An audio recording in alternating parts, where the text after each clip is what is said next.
Hi,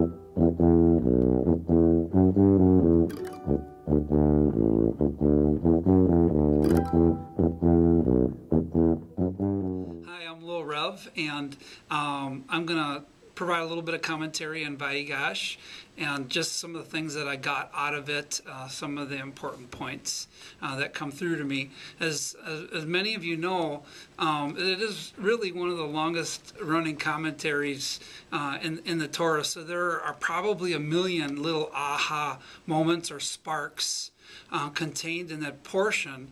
And the story itself starts with Joseph and ends with Joseph, and while some may call him the hero, it really, for me at least, and I think for many scholars of the Torah would agree that really Judah is the person that I'm drawn to most because, well, mostly because we are all prone to make mistakes, we're all prone to err, we're all prone to fall down at least once or twice in our life, and he comes out of this portion as the first penitent in the Torah who not only admits his guilt and his wrongdoing, but is able to change. And I like that idea that that, you know, not that there is leeway for us to always make mistakes and think that we'll be forgiven per se, but just that we can look at our lives and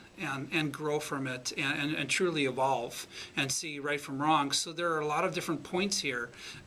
We see things about making amends, just the basic idea of right and wrong, a kindness over personal gain.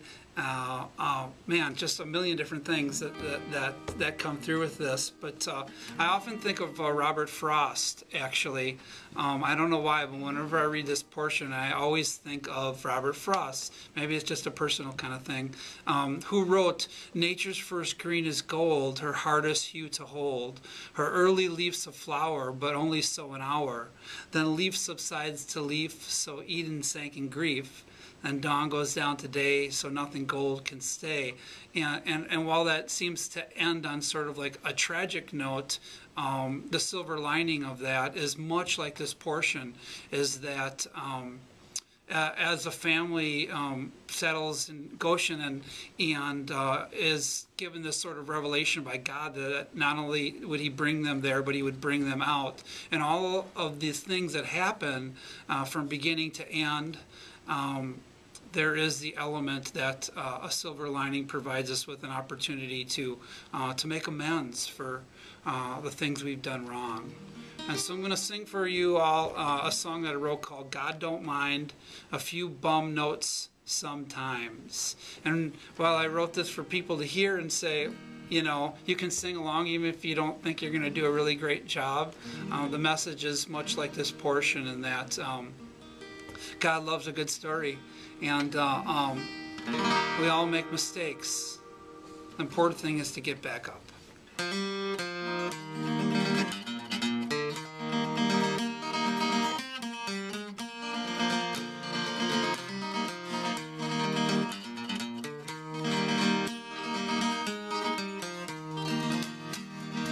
God don't mind a few bum notes sometimes, ragged shoes or broken rhymes.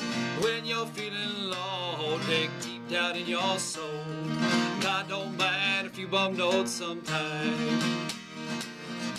Is there really any wonder when we walk out our front door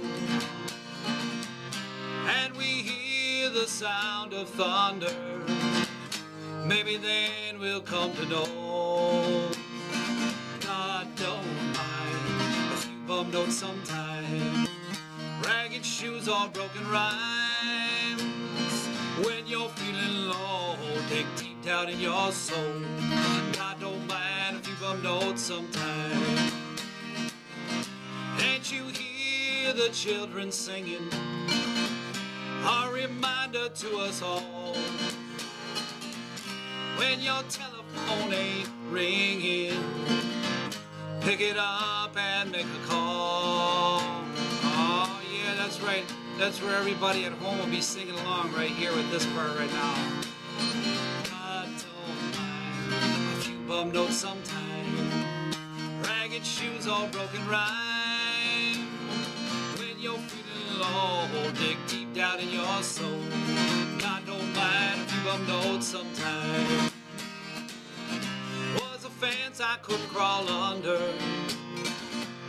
though I felt so very small. Saw a sparrow fly up yonder, made my spirit stand up tall. Oh, one last time now. God don't mind a few bum notes sometime.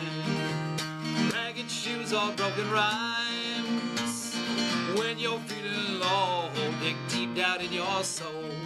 God don't mind a few bum notes sometime. That's why I included a few of my own in this video.